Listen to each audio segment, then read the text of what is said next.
Dear aspirant, आप सभी का स्वागत है आपके अपने यूट्यूब चैनल कीप गेटिंग शिक्षा यूपीएससी में। उम्मीद करता हूं आप सब बढ़िया हैं और आपकी तैयारी भी बहुत बढ़िया चल रही होगी। दोस्तों, जो मैंने पिछला वीडियो अपलोड किया था वहां पे मैंने आपको पार्ट 10 तक कॉन्स्टिट्यूशन के जो पार्ट्स हैं उनके बारे में मैंने आपको बता दिया हो। आज हम क्लास को आगे करते हैं। अगर आपने पिछला वीडियो नहीं देखा तो आप उसको जरूर देखिए। पार्ट 10 तक मैंने उसमें आपको काफी अच्छी चीजें बताई हुई हैं। तो चलिए पार्ट 11 में देखते हैं क्या दिया गया है। यहाँ पे दोस्तों देखो, relation between the union and state है। मतलब केंद्र सरकार जो है और राज्य सरकार जो है उनके बीच में कैसा संबंध हो, कैसे रिश्ते होंगे, आर्टिकल 245 से 263 में वर्णन किया गया है। पार्ट 11 की हम बात कर रहे हैं। देखो इसमें क्या है, देखो एक तो लेजिस्लेटिव रिलेशन होता है यानी लॉज से संबंधित। जैसे सेंट्रल गवर्नमेंट ने जो लॉज बनाए उन्हें सभी स्टेट्स गवर्नमेंट में हमें लागू करना होता है। या फिर कभी स्टेट्स गवर्नमेंट ने लॉज बना दिए तो सेंट्रल गवर्नमेंट के लॉज से कन्फ्लिक्ट में तो नहीं है, मतलब किस तरीके से टकराव तो नहीं आ रहा है, ये सारी चीजें देखनी होती है। ठीक है। इसी तरीके से एडमिनिस्ट्रेशन है, अच्छे से चल रहा है कि नहीं, एडमिनिस्ट्रेटिव रिलेशन भी होते हैं। फिर फाइनेंशियल रिलेशन भी होते हैं। जैसे आप देखते हो बजट में कई बार कहा जाता है कि इस राज्य सरकार को बजट में इतना दिया गया, या फिर हेल्थ के लिए, एजुकेशन के लिए इस साल केंद्र सरकार ने इतना पैसा दिया है ना। तो वो सारी चीजें, तो यूनियन जो है और स्टेट्स हैं यानी केंद्र सरकार है और राज्य की बहुत सारी सरकारें, उनके बीच में कैसा संबंध होगा ये पार्ट 11 में बताया गया है। ठीक है। पार्ट 12 में देखो क्या है।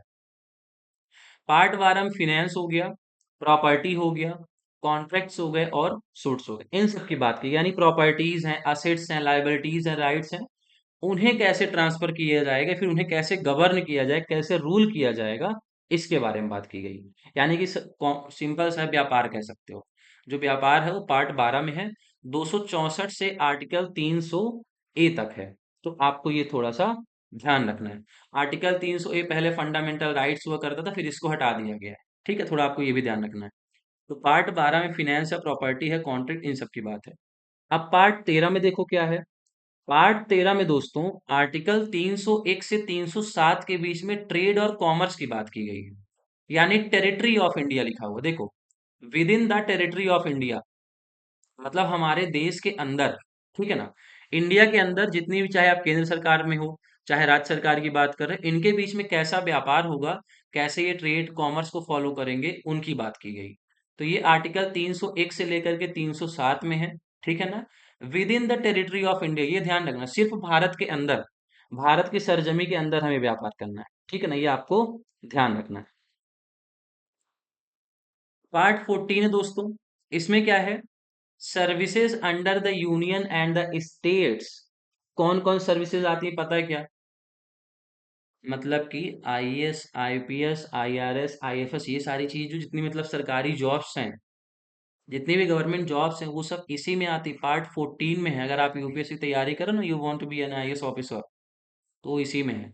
Services under the union and the states, मतलब कि केंद्र सरकार और राज्य सरकार के अंतर्गत क्या सर्विसेज दी जाएंगी, वो है आर्टिकल 308 से लेकर के आर्टिकल 323।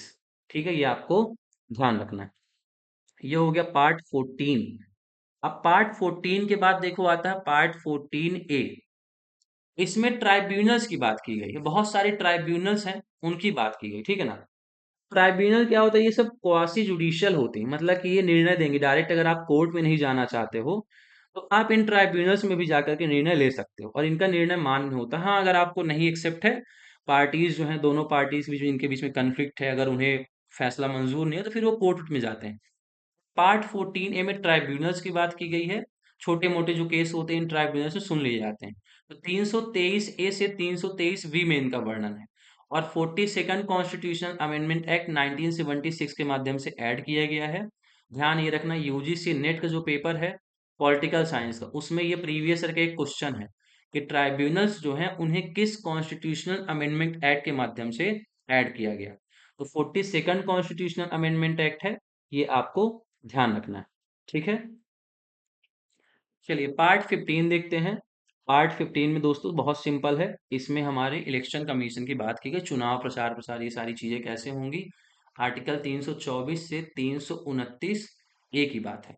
ये पार्ट 15 है, ध्यान रखना। अगर डायरेक्टली पूछ लेते तो चुनाव की बात किसमें की गई है, चुनाव उनाव से लेकर प्रावधान किसमें है, तो आपको ध्यान रखना इलेक्शन संबंधित जो प्रावधान है वो पार्ट 15 में है। ठीक है। अब पार्ट 16 देखते हैं दोस्तों। 16 में क्या कहा गया है? देखो, 16 में बेसिकली ये है, special provisions related to certain classes. कुछ क्लासेस ऐसी हैं जिनके लिए स्पेशल प्रोविजन दिए गए हैं, आर्टिकल 330 से लेकर के 342 तक। बेसिकली इसमें आपको मैं बता दूं क्या है। जैसे एंग्लो इंडियन हो गए, ठीक है ना। इसके अलावा बैकवर्ड क्लासेस हो गई, ठीक है। इसके अलावा एससीज हो गए, एसटीज हो गए, इनके लिए प्रावधान किया गया है। मतलब कुछ सीट रिजर्व कर दी गई हैं, चाहे वो राज्यसभा में हो, ठीक है ना, या फिर किसी और ऑफिस में आप बात करते हो, तो वहां पे कुछ सीटें जो हैं वो रिजर्व की गई। राज्यसभा हो गया, लोकसभा हो गया, तो यहाँ पे कुछ मेंबर इलेक्ट हो जाते हैं, उनके लिए सीट रिजर्व की गई है। तो ये कुछ प्रावधान है। अब वो एंग्लो इंडियन वाला समिति, ये तो जो है हटा दिया गया है। एंग्लो इंडियन के लिए पहले 2 सीट हुआ करती थी, अभी इन्हें हटा दिया गया, ठीक है। बाकी जो अदर बैकवर्ड क्लासेस हैं, ओबीसी, एससी हो गए, एसटीज हो गए, उनके लिए प्रावधान अभी भी हैं। तो ध्यान रखना है, पार्ट 16 में 330 से लेकर के 342 ए आर्टिकल तक ये बात की गई है। अब देखो आगे है पार्ट 17 है, इसमें ऑफिशियल लैंग्वेजेस की बात है, ठीक है ना। मतलब कि जो हमारी भाषाएं हैं उनका वर्णन किया गया है, आर्टिकल 343 से लेकर के 351 ए में, ठीक है। अब देखो पार्ट 18 है। पार्ट 18 में इमरजेंसी प्रोविजंस है, ठीक है ना। जैसे हमारे यहाँ पे क्या हो गया कि कह सकते हो कि जैसे प्रेसिडेंट रूल लगा दिया गया, फिनेंशियल इमरजेंसी लगा दी गई, या फिर आप ये कह सकते हो नेशनल इमरजेंसी लग गई है ना। 352 जैसे नेशनल इमरजेंसी है, 360 में फिनेंशियल है, 356 में प्रेसिडेंट रूल लग जाता है, पीआर है ना, प्रेसिडेंट रूल। ये सारी चीजें आगे हम करेंगे जब हम प्रेसिडेंट के बारे में पढ़ेंगे, और गवर्नर ववर्नर के जब वहां पे आएगा चीजें, मतलब यूनियन के बारे में जब पढ़ेंगे तब चीजें आएंगी। तो इमरजेंसी प्रोविजंस जो है वो पार्ट 18 में है, ध्यान रखना है। 352 से लेकर के 360 आर्टिकल तक इनका मेंशन किया गया है। पार्ट 19 में देखो क्या है। पार्ट 19 मिसलेनियस है, ठीक है ना। जैसे कुछ कोर्ट्स वोर्ट्स हो गए, गवर्नर हो गया, प्रेसिडेंट हो गया, और ये एयरपोर्ट वायरपोर्ट जो होते हैं, रेलवेज वेलवेज हो गए, है ना।